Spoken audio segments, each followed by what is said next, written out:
कल इतना अच्छे से मैंने आपको बताया, फिर भी आप कंफ्यूज हो रहे हैं। मैं आपसे ये पूछ रही हूँ कि every rational number is real number, rational number real number है कि नहीं है? तो इसका आंसर है यस। और अगर ये पूछा जाए कि इरेशनल नंबर रियल नंबर है कि नहीं है, तो इसका आंसर भी है यस, ये भी है। क्योंकि जो रियल नंबर होते हैं ये इन दोनों का कॉम्बिनेशन होता है। रेशनल और इरेशनल को मिला के जो टोटल ग्रुप बनता है उसी को रियल नंबर कहते हैं, और उन्हीं को आप नंबर लाइन पे दिखाते हैं। नंबर लाइन पे जो नंबर आप दिखाते हैं वो सारे रियल है, रियल नंबर से। तो या तो रेशनल है या इरेशनल है। क्या प्रॉब्लम हो गई? कोई परेशानी हो रही है? सीधे बैठ के सुना नहीं जा रहा? लेकिन अगर उल्टा क्वेश्चन पूछा जाए कि every real number is rational, नहीं। Every real number is irrational, नहीं। हर रियल नंबर रेशनल है ये नहीं कह सकते, हर रियल नंबर इरेशनल है ये भी नहीं कह सकते, क्योंकि रियल नंबर या तो रेशनल है, हैप्पी बर्थडे, या इरेशनल है। समझ में आ रहा है? ठीक है ना? हर रियल नंबर रेशनल है नहीं, इसका ये मतलब हो जाता है कि हर रियल नंबर सिर्फ रेशनल ही होता है ना, हर रियल नंबर सिर्फ इरेशनल होता है, नहीं। तो अगर क्वेश्चन ऐसे पूछा जाएगा कि every real number is rational, तो no. Every real number is irrational, तो नो। लेकिन ये है या ये है कहा जाएगा तो यस। समझ में आएगा? आ गया समझ में? अगला क्वेश्चन पे देखो, इसका सेकंड पार्ट है every point on the number line is of the form root M where M is a natural number. ये कह रहे हैं कि नंबर लाइन पर जितने भी पॉइंट होते हैं, नंबर लाइन ये है आपकी, है ना नंबर लाइन, इसमें बीच में क्या होता है? जीरो। राइट हैंड पे क्या होते हैं? Positive integer. और लेफ्ट हैंड पे जाएंगे तो लेफ्ट हैंड की तरफ जाएंगे तो हमारे पास क्या आते हैं? नेगेटिव नंबर या नेगेटिव इंटीजर्स, कुछ भी कह सकते हैं। अब ये कह रहा है कि अगर, और इसके बीच में क्या आते हैं? इसके बीच में रेशनल नंबर्स आएंगे ना बीच में भी। भाई बीच में कोई पॉइंट वाला नंबर होगा कि नहीं होगा? 2 या 3 के बीच में कुछ और भी तो होगा। तो उनकी बात नहीं कर रहे हैं फिलहाल, मतलब इसमें और भी नंबर होंगे। ऐसा थोड़ी कि 1 के बाद 2 ही आता है क्या? 1 के बाद 1.1 भी आता है, 1.2 भी आता है, बहुत सारे आते हैं। ये शो बस हम इनको बड़े बड़े नंबर्स को दिखाते हैं। ये कह रहे हैं कि अगर आप इसमें से कोई भी नंबर उठा लें, ठीक है, मान लिया 1 उठा लिया मैंने, तो ये कह रहा है इसका रूट अगर निकालें तो जो भी इसका 1 का स्क्वायर रूट 1 ही आएगा फॉर एग्जाम्पल, तो ये हमेशा नेचुरल नंबर होगा। कह रहे हैं ये हमेशा नेचुरल नंबर होगा, ऐसा बोल रहे हैं। नेचुरल नंबर वो होते हैं जो 1 और 1 से आगे के होते हैं। तो क्या ये ज़रूरी है कि इस लाइन पे आप कोई भी नंबर उठाएंगे तो रूट एम की फॉर्म का होगा, और जहाँ पर एम जो है नेचुरल नंबर होगा, ऐसा ज़रूरी है? क्यों? अगर इसमें से आप 0 उठा ले तो रूट 0 थोड़ी ना नेचुरल नंबर है। अगर आप इसमें से नेगेटिव नंबर उठा लें -1, तो इसका स्क्वायर रूट जो आएगा वो नेचुरल कैसे आएगा? इसका स्क्वायर रूट तो माइनस में ही आएगा, और माइनस वाला नंबर नेचुरल नंबर नहीं होता है, ये नेगेटिव इंटीजर है। नेचुरल नंबर तो इससे आगे भी हुए ना, 1 से आगे के, इनको तो कहते हैं नेचुरल। बल्कि इसमें इस स्टेटमेंट में ये क्या है कि सब रूट एम की फॉर्म के होंगे, और स्क्वायर रूट जो होगा, मतलब जो एम की वैल्यू होगी, ये जो अंदर वाला है इसको अगर एम बोले तो एम हमेशा जो है नेचुरल नंबर होगा। तो ये फॉल्स है, क्योंकि ये किस पर अप्लाई नहीं होगा? नेगेटिव इंटीजर्स पर अप्लाई नहीं होगा, 0 पर भी अप्लाई नहीं होगा, क्योंकि 0 नेचुरल नंबर नहीं होता है, होल नंबर होता है। ठीक है, बात समझ में आ गई? तो ये फॉल्स है, सिर्फ इतना जानना काफ़ी नहीं है। ये ट्रू है, सिर्फ इतना जानना काफ़ी नहीं है, क्योंकि एग्ज़ाम में अगर आप खाली ये रटाया ज्ञान भूल गए तो आप इसको राइट नहीं कर पाएंगे। हाँ, अगर आपको ये याद रहेगा कि मैम ने उस दिन क्लास में ये बताया था कि एम हमेशा नेचुरल नंबर नहीं हो सकता, किसी भी नंबर का रूट निकालेंगे नंबर लाइन के नंबर का तो हमेशा नेचुरल नंबर ही स्क्वायर रूट आएगा, ऐसा ज़रूरी नहीं है, क्योंकि नेगेटिव नंबर का स्क्वायर रूट भी नेगेटिव ही आएगा ना। ठीक है, और नेगेटिव नंबर का स्क्वायर रूट निकालते कैसे हैं ये आपके सिलेबस में नहीं है, लेकिन मैं आपको बता देती हूँ इसको कैसे किया जाता है। हालांकि ये 11th 12th यहाँ के BSc में या इंजीनियरिंग में पढ़ोगे। ऐसा होता है, आपको मैंने बताया था कि नंबर 2 तरीके के होते हैं, या तो रियल या तो इमेजिनरी। इमेजिनरी नंबर्स के बारे में आपको पढ़ना नहीं है, लेकिन जैसे अगर हम -1 लिखते हैं और इसका स्क्वायर रूट निकालना चाहें तो इस माइनस को ना इसको ऐसे लिख सकते हैं -1 × 1। ठीक है, तो ये जो -1 है इसको मैथमेटिक्स में कैलकुलेशन को करने के लिए I² लिखते हैं। क्या लिखते हैं? I²। I माने इमेजिनरी से मतलब है I² लिख देते हैं और × 1। तो इसको एक तरीके से आप √1I² कह सकते हैं। तो 1 का स्क्वायर रूट 1 और I² का I। तो अगर कोई पूछे -1 का स्क्वायर रूट कितना होगा तो 1I या I1 ये आता है। ठीक है, तो ये आपके सिलेबस में नहीं, मैं जस्ट आपको बता रही हूँ। तो इमेजिनरी नंबर ये होते हैं जिसमें हम I लिखते हैं, वो आपके सिलेबस में अभी नहीं है। ठीक है, समझ आ गया? अगला है every real number is a irrational number. ये मैं अभी बता चुकी हूँ तुम्हें। Every real number is a irrational number? No, every real number ना तो इरेशनल होगा ना रेशनल होगा, दोनों मिला के होगा। तो ये स्टेटमेंट फॉल्स है। ठीक है, उसके बाद अगला सेकंड क्वेश्चन देखो। Are the square root of all the positive integers are the square root of all positive integers irrational. क्या जितने भी पॉजिटिव इंटीजर्स हैं उनका अगर स्क्वायर रूट निकालें तो सब इरेशनल ही आएंगे? अरे बहुत सारे पॉजिटिव इंटीजर्स है ना, एक से आगे के तो सारे पॉजिटिव इंटीजर ही हैं। तो किसी का भी निकाल लीजिए, 4 का निकाल लीजिए, कितना होता है? 2। तो क्या ये इरेशनल है? 2 इरेशनल है कि रेशनल है? इरेशनल है कि रेशनल है? जोर से बोलिए।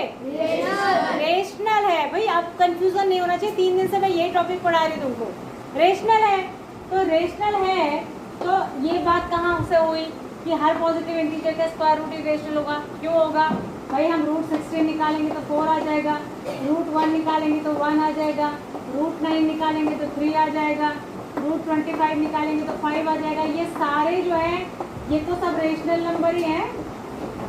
इरेशनल नंबर तो वो होता है जिसका decimal expansion non terminating non repeating होता है। तो ये तो पूरे नंबर है ना, सारे होल नंबर आ रहे हैं, तो ये इरेशनल कहाँ हुए? होल नंबर से इरेशनल नहीं होते, रेशनल होते हैं। क्या होते हैं? रेशनल। तो ये फॉल्स है। इसमें आप लिख देंगे कि नो दिस इज फॉल्स, और एग्जांपल कोई भी दे देंगे, 2-3 एग्जांपल की √25 = 5 which is rational, √4 = 2 which is rational, √16 = 4 which is rational. ठीक है, उसके बाद कह रहा है show how √5 can be represented on number line. क्या मैंने √5 को नंबर लाइन पे रिप्रेजेंट करना आपको उस दिन बताया था? सैटरडे को बता दिया ना? अरे बता दिया नहीं बता दिया? तो ये आप कर लेंगे। तो आपको खाली √5 नहीं बनाना है, आपको कॉपी में बनाना है √2, √3 एंड √5, तीनों की प्रैक्टिस हो जाएगी। ठीक है, ये डायरेक्ट बन जाएगा, ये डायरेक्ट बन जाएगा, इसके लिए फिर से √2 बनाना ही पड़ेगा। ठीक है ना? तो √2, √3 कितने बच्चों ने घर जाके बना के देखा? 1 कॉन्फिडेंस के साथ। 2 जिन्होंने घर जाके बना के देखा आपने, पर आ गया, कोई दिक्कत हुई? और बाकी पूरी क्लास को नहीं पढ़ाया था ना बेटा मैंने? याद रखिएगा, मैं आपको एक छोटा सा मैसेज या छोटा सा एक वो बात बता देती हूँ बेटा। जो फर्स्ट डे से मेहनत कर रहे हैं ना, जैसे जिनसे मैंने पूरी क्लास से बोला था कि आपको घर जाके आज ही कर लेना, तो जिन्होंने मेरी बात को फॉलो करते हुए आज ही कर लिया, 2 बातें होंगी। एक तो उनको एग्ज़ाम में ये दोबारा देखना नहीं पड़ेगा, उनको हमेशा के लिए आ गया, नंबर 1। दूसरा, उनको कम मेहनत करनी पड़ेगी बोर्ड एग्ज़ाम्स के लिए। तीसरा, आप कुछ भी कर लीजिए, आप 1 नाइट फाइट करके उनके जैसे नंबर नहीं ला पाएंगे। जो बच्चा फर्स्ट डे से पढ़ता हुआ जाएगा, ना तो उसको लास्ट में प्रेशर होगा, ना एग्ज़ाम का टेंशन होगा, ना उसको सिलेबस का टेंशन होगा, ना उसको कहीं पे कन्फ्यूज़न होगा। जो रोज़ का रोज़ पढ़ता है उसको कन्फ्यूज़न कहीं होता ही नहीं है, और अगर हो भी जाए तो वो अगले दिन ही डाउट क्लियर कर लेता है कि मैम कल आपने ये टॉपिक पढ़ाया था ना, यहाँ पे मुझे समझ में नहीं आया, इसको दोबारा बता दीजिए। लेकिन जब मैं आज कह रही हूँ तुमने आज नहीं पढ़ा, 10 दिन बाद भी नहीं पढ़ा, 1 महीने बाद भी नहीं पढ़ा, फिर आ गया PT1, फिर तुम्हें लगा कि अब पढ़ना चाहिए, कल को एग्ज़ाम है आज पढ़ लूँ रात को, तो एक बच्चा जो पूरे 2 महीने पढ़ेगा और एक बच्चा जो एग्ज़ाम के जस्ट पहले नाइट को पढ़ेगा, उसके एक जैसे मार्क्स आ जाएंगे हैं? उसका क्लियर टॉपिक एक जैसा क्लियर हो जाएगा? या जो बोर्ड के पहले दिन 2 दिन पहले पढ़ेगा उसको वैसे ही आ जाएगा? जिसके 90 मार्क्स आते हैं, 99 आते हैं, 100 आते हैं, वो ऐसे हवा में नहीं आते, वो एक ही दिन में नहीं पढ़ा होता उसने, वो साल भर मेहनत की होती तब उसका रिजल्ट मिलता लास्ट में। और अभी मैं इस चैप्टर के बाद जब टेस्ट लूँगी ना फिर बताऊँगी बेटा अभी मत पढ़िए आप। और जब मैं यहाँ पर बोर्ड पे कराऊँगी, मैं टेस्ट भी ऐसे वाला तो बहुत कम लूँगी, पहले मैं बोर्ड टेस्ट लूँगी, बोर्ड पे कराऊँगी, क्योंकि ऐसे टेस्ट में तो आप नकल करते हो। अभी पाले बॉल आपके पाले में है, आप नहीं कुछ कर रहे हैं, जब मेरे पाले में आ जाएगी ना फिर मैं बताऊँगी अच्छे से। जिसको नहीं आएगा ना समझ लेगा, तो क्लास से मत आना। इतना बोल बोल के, इतना पढ़ा के, एक चीज़ को 10 बार पढ़ा के अगर आपको नहीं आया तो हमारा पढ़ाना बेकार ही है। हम क्यों पढ़ा रहे हैं आपको? खाली अपना समय बर्बाद कर रहे हैं आपका भी। भाई किसी चीज़ का कोई रिजल्ट होना चाहिए ना। रिजल्ट 0 है तो पढ़ाने से फ़ायदा ही क्या है।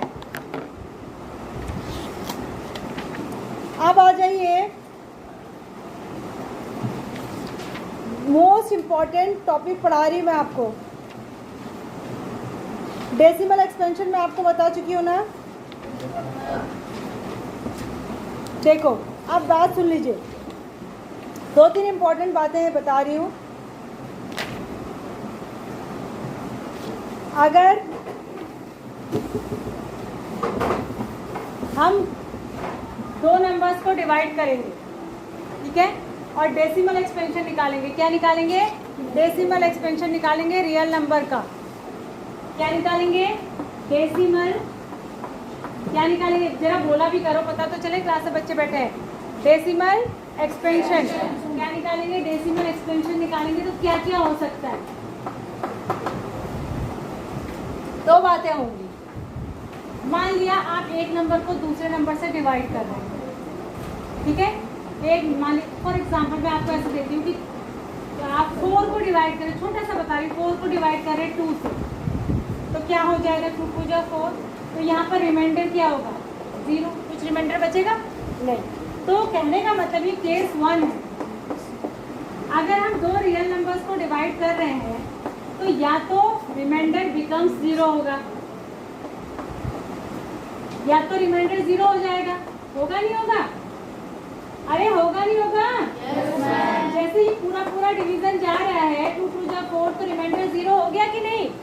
या दूसरी कंडीशन केस 2 क्या होगी कि रिमाइंडर नेवर बिकम्स 0, कभी भी 0 नहीं होगा, नेवर बिकम्स 0। यही 2 बातें होंगी कि नहीं होंगी? एक रियल नंबर को दूसरे रियल नंबर से डिवाइड करने पे यही 2 बातें होंगी कि नहीं होंगी? ठीक है, तो यही मैं रिपीट उन्हीं चीज़ों को पढ़ा रही हूँ, दोबारा बार बार उन्हीं चीज़ों को पढ़ा रही हूँ। अब ये तो सीधे ही टर्मिनेटिंग डेसिमल हो गया, और ये वाली में 2 कंडीशन होंगी। अब जब रिमाइंडर 0 नहीं हो रहा है तो या तो डिवीजन जाते जाएगा तो नॉन टर्मिनेटिंग रिपीटिंग होगा वो, या नॉन टर्मिनेटिंग नॉन रिपीटिंग होगा। यही तो कंडीशन आएगी। अरे ये कंडीशन आएगी कि नहीं आएगी? अब देखो आपको करना क्या है। देखो एक्सरसाइज पाई, हम एक्सरसाइज से ही शुरू करते हैं, एक्सरसाइज से ही पढ़ते चलते हैं। एक्सरसाइज नंबर 1.3 पर आइए। एक्सरसाइज नंबर 1.3 पर आइए जल्दी। अब यहाँ पर आपको डेसिमल एक्सपेंशन ही पता करना है। ये कह रहा है write the following in decimal form and say what kind of decimal expansion each has. इनको क्या करो कह रहा है, क्या करो कह रहा है? Write the following in decimal form. इनको डेसिमल फॉर्म में लिखिए। जैसे पहला इसने दिया है 36/100। 36/100 करेंगे कितना आएगा, कौन बताएगा? हाँ खड़े हो जाओ। हाँ 0.36 आपको पता ही होगा, ये तो डायरेक्ट हो जाएगा। बैठो। जब किसी भी नंबर को 100 से डिवाइड करेंगे तो राइट हैंड साइड से 2 नंबर छोड़कर, 2 डिजिट छोड़कर क्या लग जाता है? पॉइंट लगेगा। तो इसमें तो 2 ही नंबर थे, हमने 2 डिजिट छोड़कर पॉइंट लगाया और आगे एक 0 लगा दिया। इस 0 को नहीं भी लगाया तो कोई फर्क पड़ता है? कोई फर्क पड़ता है कि नहीं? कोई फर्क पड़ता है? नहीं पड़ता कोई फर्क। लगाओ या मत लगाओ इस वाले 0 को। तो ये हो गया 0.36। क्या पूरा डिवाइड हुआ? तो ये कह रहा है कि पहले तो इसको डेसिमल में लिखकर बताइए और फिर बताइए किस टाइप का डेसिमल है, किस टाइप का डेसिमल है, टर्मिनेटिंग। तो इसके आगे आप लिख देंगे ब्रैकेट में टर्मिनेटिंग डेसिमल। आप पूरा लिखेंगे, मैं टीडी लिख रही हूँ, आप ऐसे मत लिखना, आप क्या लिखेंगे, टर्मिनेटिंग डेसिमल। तो सबको आपको ऐसे ही पहले डेसिमल फॉर्म में लिखना है, फिर तीनों में से बताना है कि टर्मिनेटिंग डेसिमल है, नॉन टर्मिनेटिंग रिपीटिंग है कि नॉन टर्मिनेटिंग नॉन रिपीटिंग है। अब आपको जादू से तो पता चलेगा नहीं, कुछ कुछ तो आप डायरेक्ट कर लेंगे, लेकिन बाकियों को आपको क्या करना पड़ेगा, डिवाइड करके देखना पड़ेगा। क्या करके देखना पड़ेगा, डिवाइड करके देखना पड़ेगा। तो इसमें एक्चुअल डिवीजन करिए जहाँ पर जरूरत है, और उसके बाद लिखेंगे उसके आगे की किस टाइप का डेसिमल है। कर लेंगे ना, जैसे 1/11 है, ये आप डायरेक्ट नहीं बता सकते, आपको क्या करना पड़ेगा, इसको डिवाइड करके देखना पड़ेगा कि कितना आ रहा है, फिर उसको आगे से लिखिए डेसिमल में, फिर आगे डेसिमल का टाइप लिखेंगे, कौन से टाइप का डेसिमल है। ये क्वेश्चन सबको समझ आ गया कि नहीं, किसी को डाउट है, एनीवन, कोई भी जिसको डाउट हो कि इसको कैसे करेंगे, सब समझ गए इसको कैसे करेंगे, ठीक है आगे बढ़ते हैं। अगला क्वेश्चन देखो, ये बहुत अच्छा क्वेश्चन है, इसको इंपॉर्टेंट लिख दीजिए, 50 बार पूछा गया एग्जाम। सेकंड क्वेश्चन,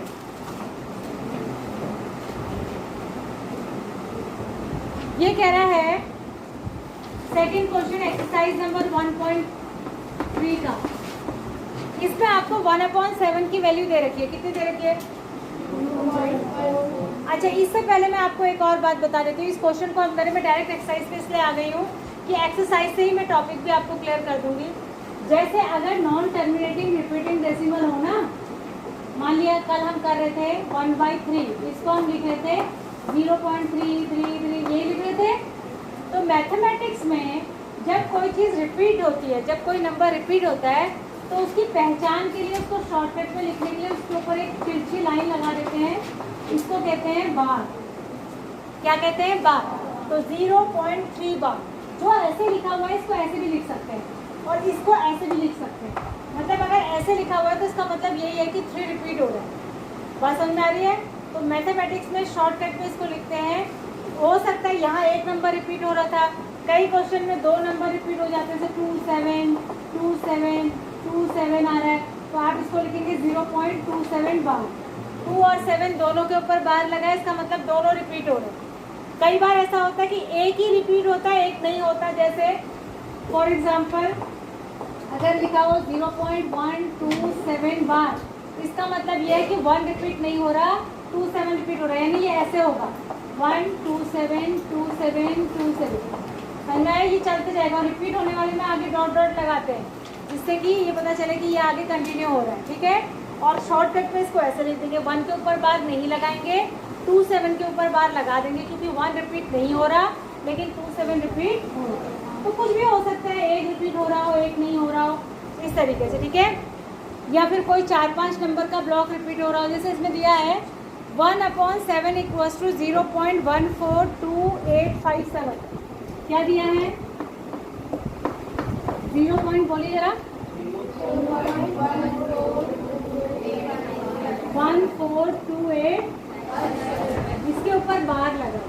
इसका पता है क्या मतलब है, ये पूरा ब्लॉक रिपीट हो रहा है। मतलब जब हम डिवाइड कर रहे हैं 1 से 7 को, तो आएगा 0.142857, फिर से आएगा 142857, फिर से आएगा 142857, यही रिपीट होगा। तो ये पूरा 6 डिजिट का ब्लॉक रिपीट हो रहा है, तो पूरे के ऊपर क्या लगा है, बात समझ आ रही। तो ये कह रहा है कि अगर 1/7 की वैल्यू ये है, इन दोनों को मैं स्टार्टिंग से देख रही हूँ, जब से क्लास स्टार्ट हुई है, 1 मिनट भी ये शांति से नहीं बैठे, 1 मिनट भी। कभी नीचे से कुछ उठा रहे हैं, कभी इधर से कुछ उठा रहे हैं, कभी कुछ कर रहे हैं, कभी कुछ कर रहे हैं। क्या प्रॉब्लम हो गई, उठ जाओ यहाँ से, बीच वाला उठो, उठो, यहाँ पर बैठो, या उसके साथ बैठो, जाओ वहाँ पे बैठ जाओ। 2 मिनट और है, बेल नहीं लगी, टाइम तो हो गया शायद। अब आपको बोल रहा है कि 2/7 की वैल्यू निकालो, तो 2/7 की वैल्यू निकालिए। एग्जाम में सब बच्चे गलती यही करते हैं, मैं गलतियां भी आपको बताती चल रही हूँ कि क्या मिस्टेक आप एग्जाम में करते हैं। आपको 7 को 2 से डिवाइड नहीं करना है, आपको डायरेक्ट निकाल देंगे आप। कैसे, 2/7 का मतलब हुआ 2 × 1/7, यही हुआ ना। यानी 1/7 की वैल्यू तो आपको दे रखी है कि नहीं दे रखी है, इसको मल्टीप्लाई कर दो तो आपको 2/7 की वैल्यू मिल जाएगी। तो क्या हो जाएगा, 2 से मल्टीप्लाई करिए, 2 से इधर से करेंगे लास्ट से, 2 7 जा 14 का 4 कैरी 1, 2 5 जा 10, 10 और 1 11 का 1 कैरी 1, 2 8 जा 16 और 1 17 का 7 कैरी 1, 2 2 जा 4 और 1 5, 2 4 जा 8, 2 1 जा 2.0। ये हो गई, इसके ऊपर बार लग जाएगा। ये हो गई 2/7 की वैल्यू। क्लियर है? क्लियर है? ऐसे ही 3/7 की निकाल लेंगे, 3 से मल्टीप्लाई करके 4/7 कर लेंगे सभी बच्चे। हाँ, एग्जाम में बच्चे पता है क्या करते हैं, इसको डिवाइड करने लग जाते हैं और इसमें कितना टाइम खराब करते हैं। ये क्वेश्चन ऐसे करना है। आ गया आपको? सभी को आ गया? अब आ जाइए अगला, एक्सप्रेस। ये सबसे, ये मोस्ट इंपॉर्टेंट लिख लो इसको, क्वेश्चन नंबर 3, मोस्ट इंपॉर्टेंट। ये आता ही आता है एग्जाम में। मेरे हिसाब से टाइम हो चुका है, बेल क्यों नहीं लगी तो बताया।